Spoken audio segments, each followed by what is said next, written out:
সবাই ঈদের ছুটিতে বাড়িতে গেছে, আমি কেন যাই নাই? আমি যদি বাড়িতে যাই তাহলে ভণ্ডামি করবে কে ভাই?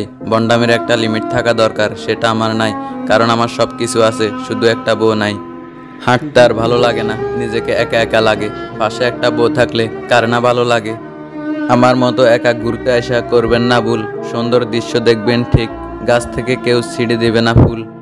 300 ফিটও হাঁটি একা, মন বলে এই রাস্তায় একদিন বউ নিয়ে হাঁটবি রে তুই, লাগবে জাকানাকা। চিপস কিনি 2 প্যাকেট, যদিও খাই আমি একা, কারণ এখানে সবার দেখা পেলেও পাবো না বউয়ের দেখা।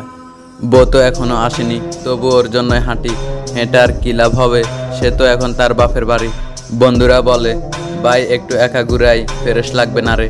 আমি বলি বউ ছাড়া ঘুরতে মন চাই না রে। চিনি ছাড়া রং চা খেতে যেমন মজা লাগে না, বউ ছাড়া ঘুরতে তেমন ভালো লাগে না। বউ ছাড়া কাজম কিনে লাভ কি ভাই, একা একা খেতে হয়। সামনে লেক, পিছনে পার্ক, বামে ফুচকার দোকান, কিন্তু বউ না থাকলে সবাই লাগে শূন্য, বুকটা ফেটে খান খান। সুন্দর দৃশ্য, ঠান্ডা হাওয়ায়, সেলফি তোলার সময় পাশে কেউ নাই। বন্ধুরা বলে আরে ভাই একটু নিজের মতো থাক।